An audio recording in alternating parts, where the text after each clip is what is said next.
ओम शांति। आज 16 नवंबर 2022 की बाबा के साकार महावाक्य। बाबा कहते, मीठे बच्चे, कोई भी देहधारी को याद करने से मुक्ति, जीवन मुक्ति नहीं मिल सकती। पाप ही तुम्हें डायरेक्ट ये वर्षा देते हैं। अभी प्रश्न है, बाप का बनने के बाद भी माया किन बच्चों को अपनी ओर घसीट लेती है?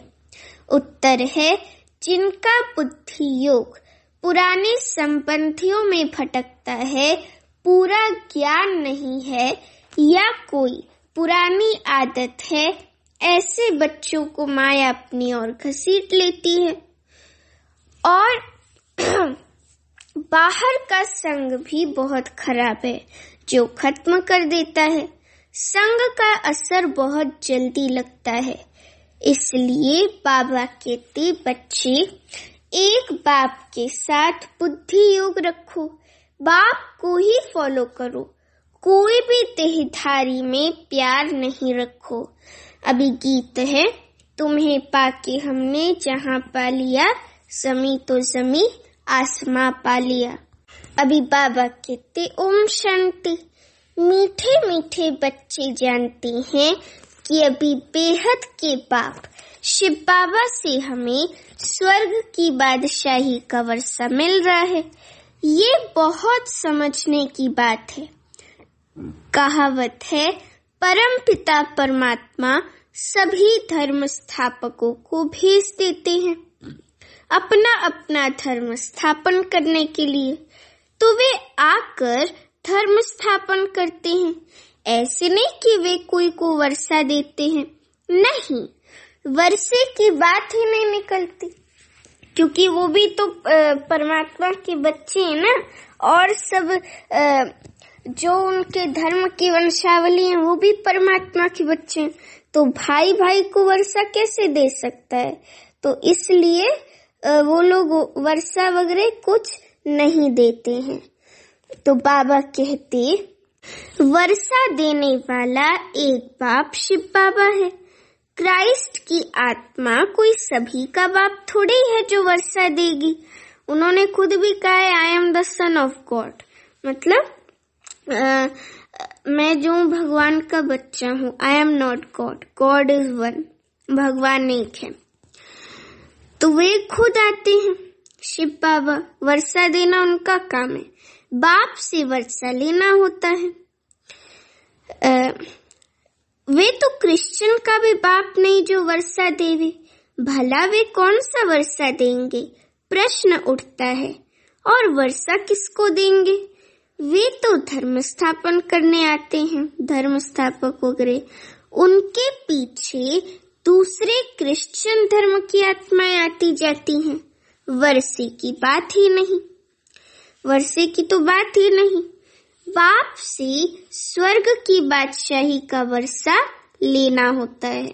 समझो, इब्राहिम, बुद्ध, क्राइस्ट आदि आए, उन्होंने क्या किया? किसको वर्षा दिया?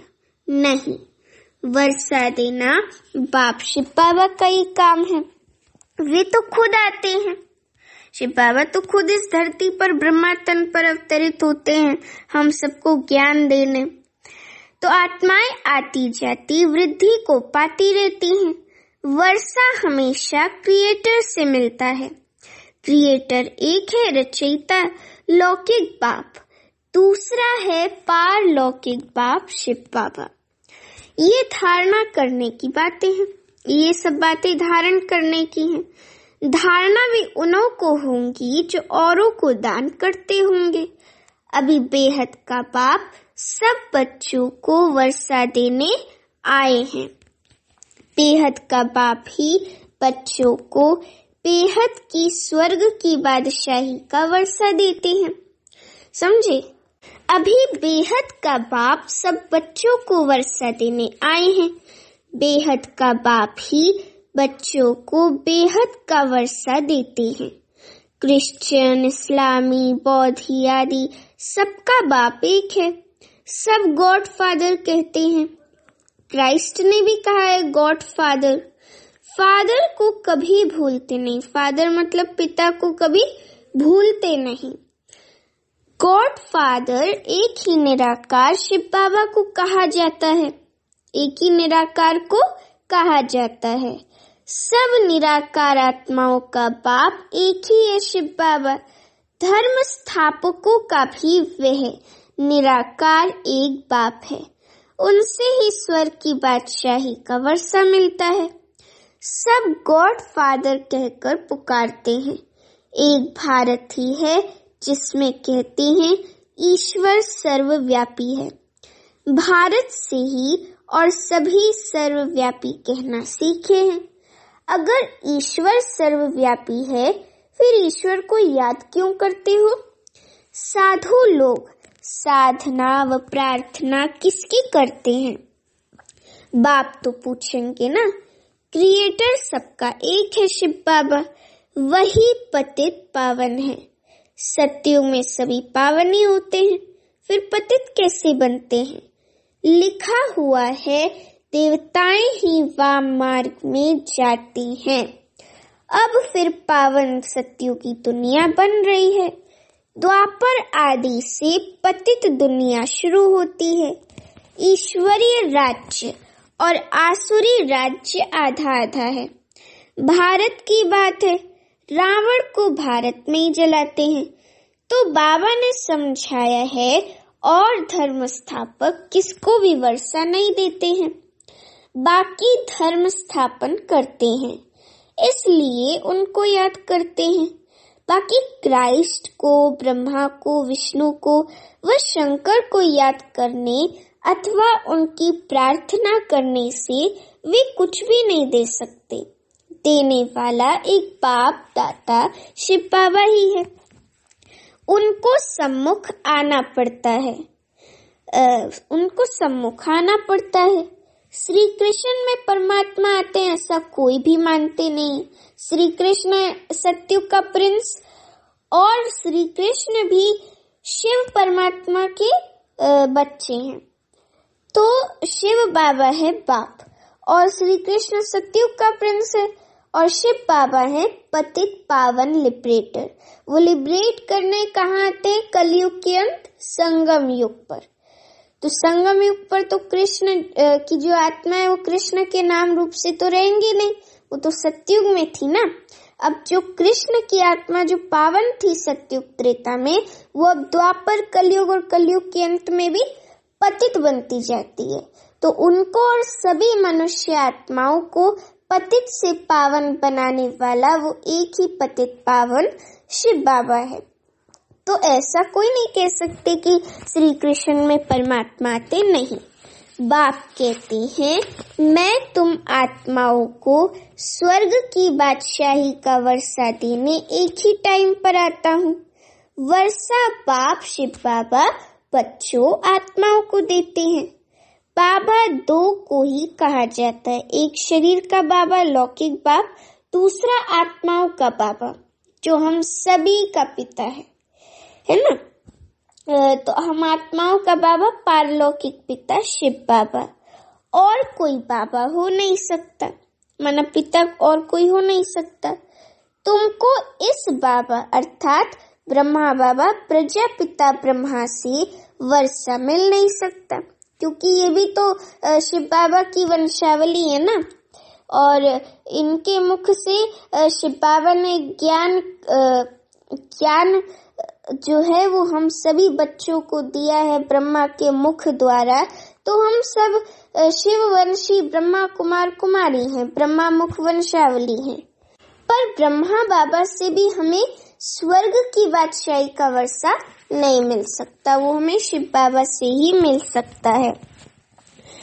तो वर्षा एक शिव बाबा से मिलता है। ब्रह्मा भी उनसे वर्षा लेते हैं।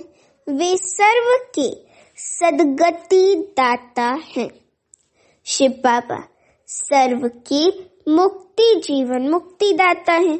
इसलिए पहले पहले कोई को भी बाप का परिचय देना पड़े, फल कोई बुजुर्ग को भी वह बाबा व पिताजी कह देते हैं, परंतु बाप है नहीं।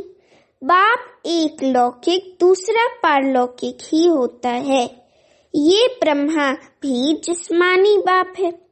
तुम बच्चों को एडॉप्ट करते हैं। भल तुम ब्रह्मा को भी बाबा कहते हो, परंतु वर्षा तो उनसे, शिव बाबा से मिलता है ना। कौन सा वर्षा? सदगति का, स्वर्ग की बादशाही का वर्षा। दुर्गति व जीवन बंध, जीवन में जो बॉन्डेज होता है, बंधन होता है, तो वो जीवन बंध से तो सब छूट जाते हैं। इस समय भारत खास सारी दुनिया आम रावण के बंधन में है। रावण ने बेड़ियों से सबको बांध रखा है, 5 विकारों रूपी बेड़ियों से। आत्माएं जो पहले पहले आती हैं तो पहले जीवन मुक्त फिर जीवन बंध बनती हैं। पहले सुख फिर दुख भोगना है, ये बुद्धि में बिठाना चाहिए। कोई भी देहधारी को याद करने से मुक्ति, जीवन मुक्ति मिल नहीं सकती। मैसेंजर लोग भी किसको वर्षा देते नहीं हैं। मुक्ति, जीवन मुक्ति का वर्षा बाप ही आकर देते हैं, परंतु किनको डायरेक्ट, किनको इनडायरेक्ट। तुम बच्चों के सम्मुख ही बाप होता है। दिन प्रतिदिन तुम देखेंगे बाबा मधुबन से, ब्रह्मा बाबा मधुबन से बाहर कहाँ जाएंगे नहीं। इस पुरानी दुनिया में रखा ही क्या है। शिव बाबा कहते हैं हमको स्वर्ग में जाने अथवा स्वर्ग को देखने की भी खुशी नहीं है। शिव बाबा तो भोगता करता है ना, अजन्मा है, तो वो जो है सत्युग में खुद राजाई नहीं करते हैं। शिव बाबा हम बच्चों को स्वर्ग की बादशाही वर्षे में दे देते हैं। तो शिव बाबा कहते कि हमको स्वर्ग में जाने तथा स्वर्ग को देखने की भी खुशी नहीं है, तो बाकी इस दुनिया में कहाँ जाएंगे। मेरा पार्ट ही ऐसा है। शिव बाबा अपने आप को कहते हैं कि मेरा पार्ट ही ऐसा वंडरफुल है, पतित दुनिया में सबको पावन बनाने में आता हूँ। 7 वंडर्स ऑफ वर्ल्ड कहते हैं, 7 वंडर्स ऑफ वर्ल्ड कहते हैं ना, परंतु उनमें कोई स्वर्ग बताते नहीं। स्वर्ग तो पीछे आता है, बाद में आता है, कलयुग के बाद फिर सतयुग होता है। तो भी कलयुगी दुनिया में सतयुग का कोई बोलते नहीं। मुझे शिव बाबा अपने को कहते, मुझे पतित दुनिया, पतित शरीर, अभी ब्रह्मा की आत्मा जो है पहले जन्म में श्री कृष्ण थी, पर अभी पतित होते होते होते अभी अंतिम जन्म में तो शरीर भी पतित होगा ना। तो पतित शरीर में पराये राज्य में, ये सृष्टि और वो परम धाम, देखो कितना दूर देश है, तो पराये राज्य में आना पड़ता है। गाते भी हैं, दूर देश का रहने वाला आया देश पराये।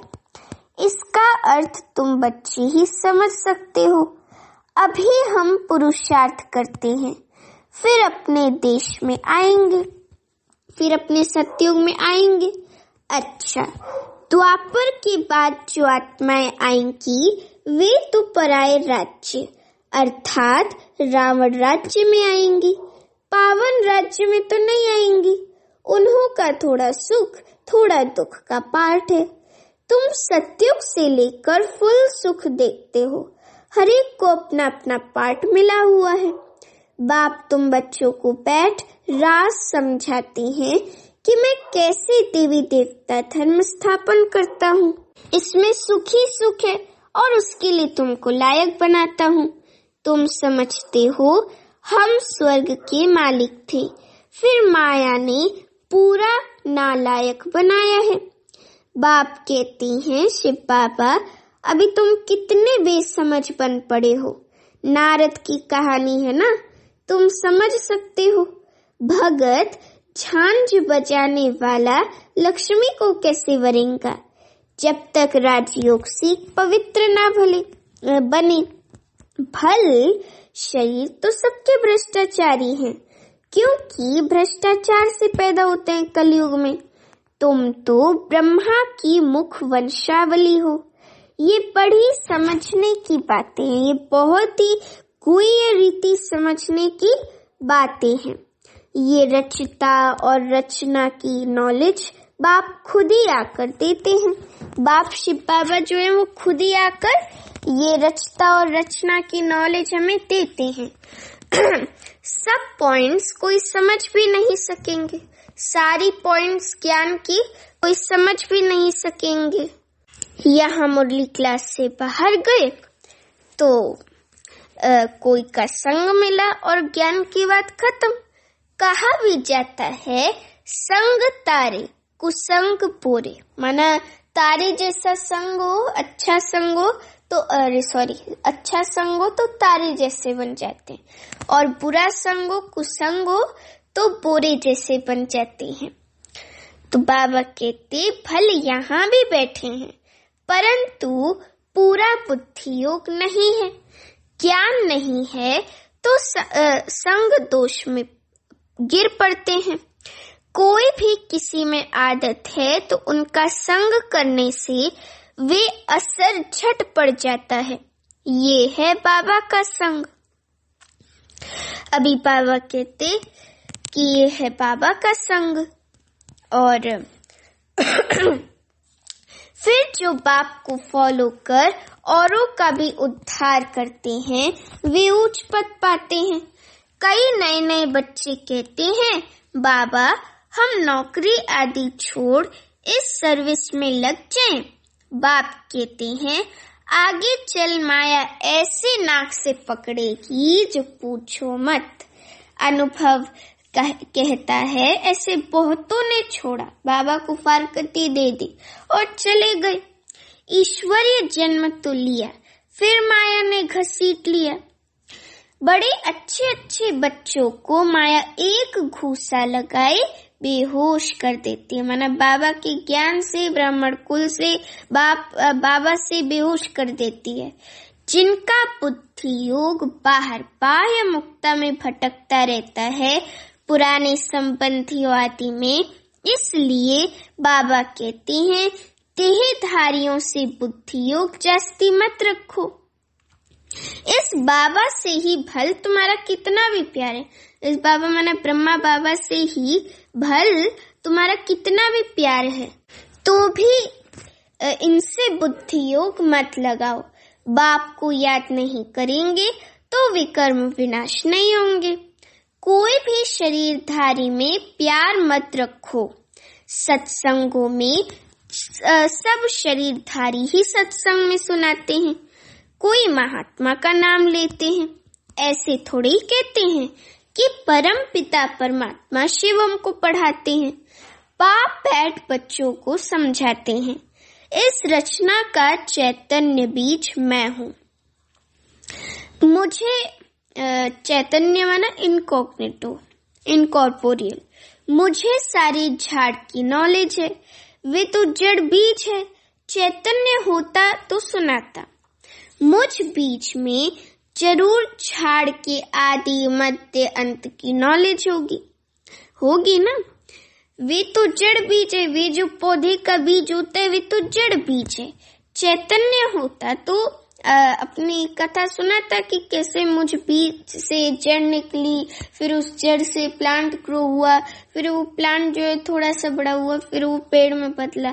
अगर चैतन्य होता तो वो बीज अपनी कहानी सुनाता। और मुझ बीज शिव बाबा अपनी बात करते। शिव बाबा इस सृष्टि चक्र रूपी झाड़ के बीज रूप है ना, तो मुझ बीज में जरूर झाड़ के आदि मध्यंत की नॉलेज होगी ना। ये है बेहद की बात। इस समय तमो प्रधान राज्य है तो उसका भवका जरूर होगा। कितने बड़े बड़े नाम रखते हैं, ज्ञानेश्वर, गंगेश्वर, आनंद, लेकिन आनंद तो कोई को मिल नहीं सकता।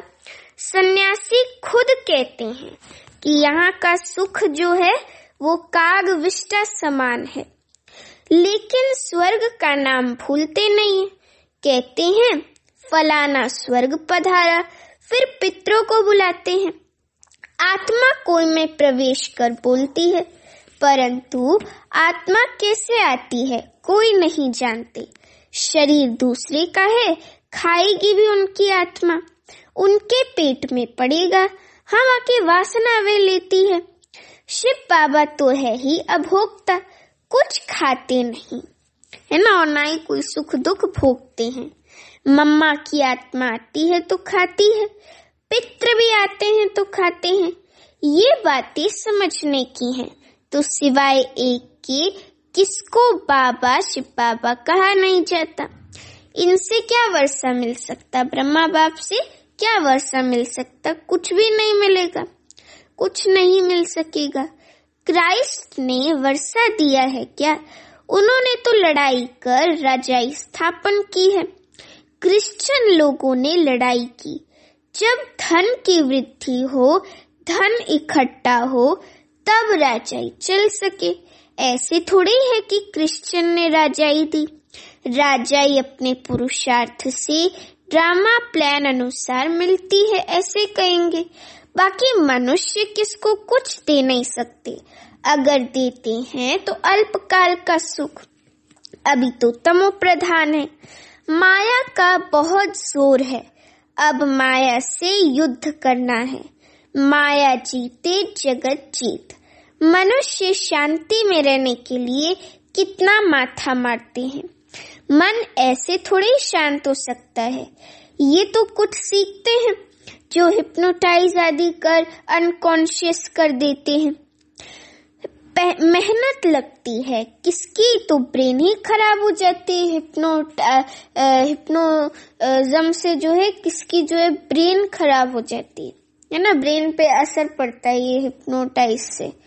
बाप कहते हैं अगर कोई कर्म बंधन में अथवा मित्र संबंधी आदि में बुद्धि जाती रहेगी तो विकर्म विनाश नहीं होंगे। देहधारी से बुद्धि को हटाना है। सबको भूल जाओ, आप मोए मर गई दुनिया। हमको मरजीवा जन्म मिल गया, तुम्हारे लिए दुनिया भी मर गई। दुनिया को याद करते हो तो तुमको दंड पड़ता है। तुम कहते हो बाबा हम मर चुके हैं, हम आपके हैं, तो फिर मित्र संबंधी आदि तरफ बुद्धि क्यों जाती है? गोया तुम मरे नहीं हो, बाप के बने नहीं हो। बहुत हैं जिनको रात दिन कर्म बंधन का ही चिंतन रहता है। याद में माना योग में बैठते भी वही संकल्प आते रहते हैं, फ्लैश आउट होते रहते हैं, माना ऐसे अचानक से संकल्प आते हैं। तो बाबा कहते यहाँ बाबा की गोद में रहते तो मर चुके ना, तो बुद्धि योग कहाँ जाना नहीं चाहिए। सन्यासी तो घर बार छोड़ते हैं, गोया मर गए। अगर याद पड़ता रहेगा तो योग में कैसे रहेंगे? कोई फिर घर लौट भी आते हैं, कोई पक्के होते हैं, बिल्कुल याद भी नहीं करते। तुम बच्चों की भी बुद्धि अगर बाहर जाती रहती है तो ऊंच पद पा न सके। बच्चे बने हो तो फॉलो फादर पूरा करना चाहिए। कुछ भी मोह नहीं जाना चाहिए, परंतु तकदीर में नहीं है तो मरकर भी उस तरफ चले जाते हैं। 5% बुद्धि यहाँ है और 95% बुद्धि बाहर है। भटकती रहती है ना, न इधर के न उधर के। बाप के बने फिर बुद्धि ही खत्म, मर गए। इस बेहद के सन्यास में विरला ही कोई आ सकता है। माला का दाना भी वही बन सकता है। ये तो तकदीर है। यहाँ जो आकर रहते हैं उन्हों को मेहनत नहीं लगनी चाहिए, परंतु देखा जाता है कि यहाँ आने वालों को, यहाँ वालों को जास्ती मेहनत लगती है। बाहर में रहने वाले बड़े तीखे चले जाते हैं, किसी में मोह नहीं जाता। समझते हैं कहाँ ये बंधन छूटे तो सर्विस में लग जाएं। वे भी देखना पड़ता है ज्ञान में पक्के हैं। अगर कच्चे होंगे और पति मर गया तो जैसे जख्म पर नमक पड़ जाता है ना, जैसे चोट पर नमक पड़ जाता है।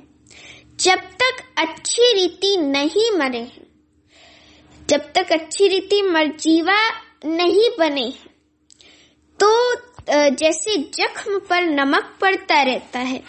यहाँ तो बाबा कहा बस बाबा के बन गए, पुराना संबंध छूटा। वे जाने उसके कर्म जाने, हम क्या जाने। इतनी उछल होनी चाहिए, माना इतना उमंग उत्साह होना चाहिए, इतना वैराग्य होना चाहिए। ऐसे बहुत थोड़े हैं। बाप मिला बस और किसकी परवाह नहीं, इतनी हिम्मत चाहिए। सच्ची दिल हो, श्रीमत पर चलता रहे तो कोई भी रोक नहीं सकते हैं। पवित्र बनने में कोई विघन डाल नहीं सकते। अच्छा मीठे मीठे सीखी लते बच्चों प्रति माता पिता बाप दादा का याद प्यार और गुड मॉर्निंग। रूहानी बाप की रूहानी बच्चों को नमस्ते। अभी हम रूहानी बच्चों की रूहानी माता पिता बाप दादा को याद प्यार गुड मॉर्निंग और नमस्ते। अभी धारणा के लिए मुख्य सार। पहली पॉइंट, कर्म बंधनों के चिंतन में नहीं रहना है, बुद्धि को देहधारियों से हटाना है, बेहद का संन्यास करना है। दूसरी पॉइंट, बंधनों से छूटने के लिए पूरा नष्टो मोहा बनना है, सच्ची दिल रखनी है, ज्ञान में मजबूत पक्का और हिम्मतवान बनना है। वरदान है, बाप के साथ का अनुभव कर मेहनत को मोहब्बत में बदलने वाले परमात्मा स्नेही भव। बाप के साथ का अनुभव कर मेहनत को मोहब्बत में बदलने वाले परमात्मा स्नेही भव।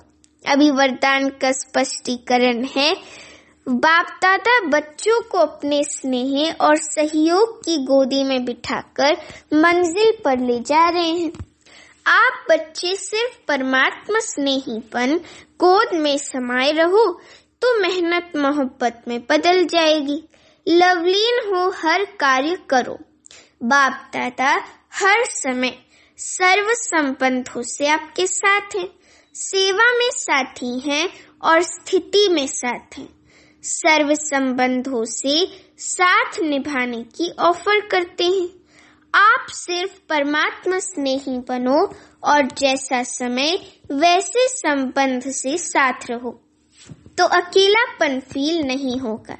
अभी स्लोगन है, स्व उन्नति और सेवा का बैलेंस ही सफलता का साधन है। स्व उन्नति और